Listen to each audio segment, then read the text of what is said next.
Бишкек жана Ош шаарларынан Россиянын Новосибирский шаарына туруктуу авиакаттамдар жаңыланып жатат. Бул тууралуу Россиянын Кыргызстандагы элчилигинен билдиришти. Маалыматка караганда, СМ авиакомпаниясынын билеттерин каалаган адам сатып алса болот.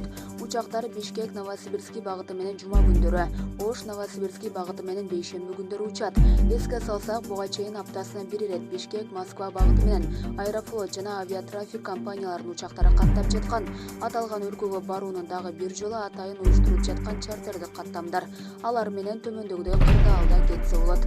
Россиянын жараны болгон жакын тууганы, аялы, күйөөсү, балдары, ата-энеси болсо, медициналык кызматка муктаж болуп жатса, кабыл алуучу тараптын чакыруусу керек.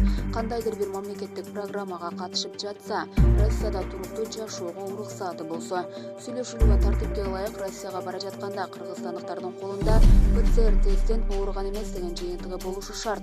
Ал аталган мамлекетке учканга 3 күн калганда жасалышы керек. Булак Спутник KG.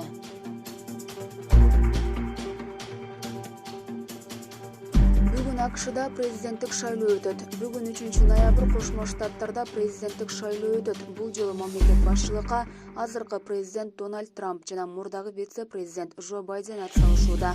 Трамп экинчи мөөнөткө ак үйгө калабы же Байден АКШнын эң улайган президенти болобу азырынча белгисиз.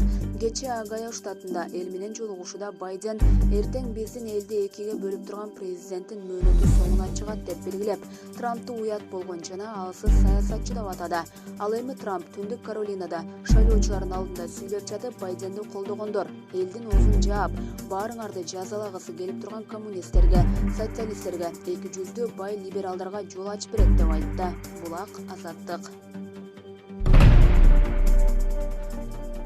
Дөөлөт Сыдыков тынбай манас айтып Гиннеске кирүүгө ниеттенип жатат. Манасчы Дөөлөт Сыдыков Ала Тоо аянтында тынбай манас айтып Гиннестин рекордтор китебине кирүүнү көздөөдө. Бул тууралуу Спутник Кыргызстан агенттигине манасчы өзү билдирди. Анын айтымында, иш-чара 12 ноябрь күнү саат 9:00 башталат.